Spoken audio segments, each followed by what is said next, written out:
ஆண்டவரும் இரட்சகருமாய் இருக்கிற இயேசு கிறிஸ்துவின் நாமத்தினாலே அன்பின் வாழ்த்துக்கள். நாம் யாக்கோபின் வாழ்க்கை சரித்திரத்தை ஆய்வு செய்து கொண்டிருக்கிறோம். இன்றைக்கு பார்ட் நம்பர் 4. யாக்கோபு கிட்டத்தட்ட 14 வருடங்கள் கடினமாய் உழைத்து தன்னுடைய மாமாவாகிய லாபானின் ஆடுகளை மேய்த்து கொண்டிருக்கிறான். அப்படி அவன் உழைத்து மனைவிகளையும் பிள்ளைகளையும் சம்பாதித்தான். இதை பற்றி நான் முந்தைய வீடியோவில் பேசியிருக்கிறேன். அதுக்குரிய லிங்கை நான் டிஸ்கிரிப்ஷனில் கொடுத்திருக்கிறேன். நீங்கள் அதை பார்த்து தெரிந்து கொள்ளுங்கள். 14 வருடங்கள் முடிந்த பின்பு தன் மாமாவை பார்த்து, உங்களுக்கும் எனக்கும் போட்ட டீல் ஓவர், முடிஞ்சிருச்சு. நான் என்னுடைய மனைவி பிள்ளைகளை கூட்டிட்டு நான் என்னுடைய நாட்டிற்கு போகிறேன், என்னை அனுப்பிவிடுங்கள் என்று சொல்லி அவன் கேட்குறான். அதற்கு லாபானுடைய மைண்டில் ரொம்ப வித்தியாசமான ஒரு எண்ணங்கள் ஓட ஆரம்பித்தது. லாபானுக்கு யாக்கோபை அவனுடைய நாட்டுக்கு அனுப்புவதில் விருப்பமே கிடையாது. காரணம் என்னன்னு பார்த்தா, யாக்கோபு வருவதற்கு முன்பதாக லாபானுடைய ஆடுகள் கொஞ்சமா இருந்தது. ஆனால் இவன் 14 வருடங்கள் வேலை பார்த்த பின்பு இவனுடைய ஆட்டு மந்தைகள் ஏராளமாய் பெருகிவிட்டது. அதனால இவனுடைய சொத்து மதிப்பு அதிகமாகிவிட்டது. அப்போ லாபான் யோசிக்கிறான், இவன் கிட்ட ஏதோ ஒரு சீக்ரெட் இருக்கு, இவன் ஏதோ ஒன்று பண்றான், அதனாலதான் இவன் வேலை பார்த்தா மட்டும் இவ்வளோ பெரிய பிளெஸிங்ஸ் வருது. ஆனா இதே வேலையை வேற யாராவது பார்த்தா இந்த பெருக்கம் இருக்க மாட்டேங்குதே. இதை எல்லாவற்றையும் யோசித்து யாக்கோபு கொஞ்சம் கூர்ந்து கவனிக்கிறான். என்னதான் இந்த சீக்ரெட்னு கவனிக்கிறான். அப்பதான் ஒரு விஷயத்தை கண்டுபிடிக்கிறான். யாக்கோபு கர்த்தரை ஒவ்வொரு நாளும் தேடுகிறான். அந்த கர்த்தர் யாக்கோபோடு கூட இருக்கிறார். கர்த்தர் யாக்கோபோடு கூட இருக்கிறதுனால் யாக்கோபு செய்கிற எல்லா வேலையும் ரொம்ப அதிகமாய் ஆசீர்வதிக்கப்படுகிறதை லாபான் கவனிக்கிறான். லாபான் கவனித்து அவன் என்ன சொன்னான் தெரியுமா? ஆதியாகமம் 30ஆம் அதிகாரம் 27வது வசனம்.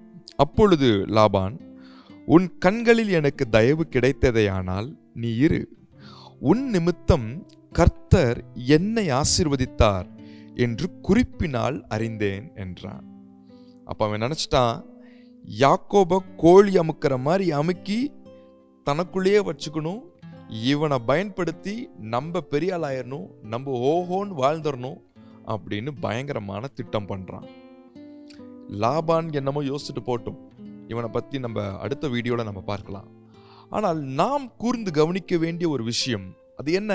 யாக்கோபு வேலை பார்த்தா மட்டும் அது ஆசீர்வாதமா இருக்குது, ஆனால் மற்றவர்கள் வேலை பார்த்தால் அது ஆசீர்வாதமா இல்லை.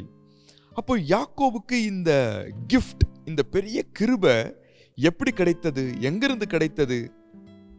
பல நாட்களுக்கு முன்பதாக யாக்கோபு கர்த்தரை நோக்கி ஜெபித்த பொழுது, கர்த்தரை முதலாய் தரிசித்த பொழுது, கர்த்தர் யாக்கோபை பார்த்து ஒரு காரியத்தை சொன்னார். ஒரு பெரிய வாக்குத்தத்தம் கொடுத்தார். யாக்கோபே, உனக்குள்ளும் உன் சந்ததிக்குள்ளும் பூமியின் வம்சங்கள் எல்லாம் ஆசீர்வதிக்கப்படும்.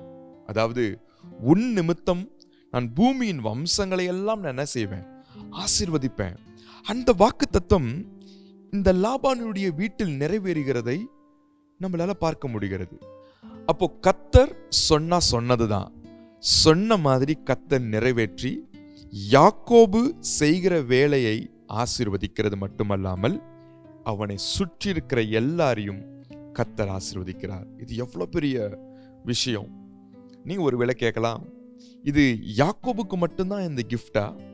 எங்களுக்கு அந்த கிஃப்ட் இல்லையா? நாங்கள் இப்படி மற்றவர்களுக்கு ஆசீர்வாதமா இருக்க முடியாதா என்று ஒருவேளை நீங்கள் கேட்கலாம். நிச்சயமாக முடியும். ஆண்டவர் இந்த வாக்குத்தத்தத்தை யாக்கோபுக்கு மாத்திரம் தரவில்லை, நம் எல்லாருக்கும் கொடுத்திருக்கிறார். உங்களை கொண்டும் அநேகரை கர்த்தரால் ஆசீர்வதிக்க முடியும். ஆனால் இந்த வாக்குத்தத்தம் நிறைவேறுவதற்கு யாக்கோபு 2 காரியத்தை அவன் செய்தான். அவன் 2 காரியங்களை கடைபிடித்தான்.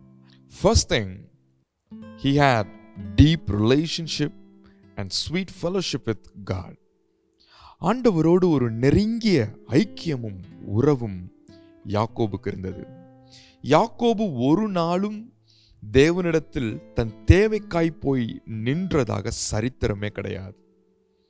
ஏதோ ஒரு தேவை, அதற்காக மாத்திரம் போய் ஜெபிப்போம் அப்படின்னு ஒரு நாளும் யாக்கோபு நின்றதில்லை. ஆனா யாக்கோபு தேவனோடு எப்பொழுதும் ஒரு உறவிலே தான் இருப்பான். யாக்கோபுக்கு கர்த்தர் இல்லாமல் இருக்கவே முடியாது. அவரை தேடாமல் இருக்கவே முடியாது. கர்த்தருக்கும் யாக்கோபோடு பேசாமல் அவராலையும் இருக்க முடியாது. ஒரு வசனத்தை நான் காண்பித்துக் கொடுக்கிறேன். யோவான் 15ஆம் அதிகாரம் 5வது வசனம். நானே திராட்சை செடி, நீங்கள் கொடிகள். ஒருவன் என்னிலும் நான் அவனிலும் நிலைத்திருந்தால் அவன் மிகுந்த கனிகளை கொடுப்பான். என்னை அல்லாமல் உங்களால் ஒன்றும் செய்யக்கூடாது. அவர் என்னிலும் நான் அவரிலும் நிலைத்திருந்தால், இதுக்கு பேர் தான் டிவைன் ரிலேஷன்ஷிப் வித் காட். இப்படி இருக்கும் பொழுது நான் அநேக கனிகளை கொடுக்க முடியும். என்னை கொண்டும் தேவன் அநேகரை ஆசீர்வதிக்க முடியும்.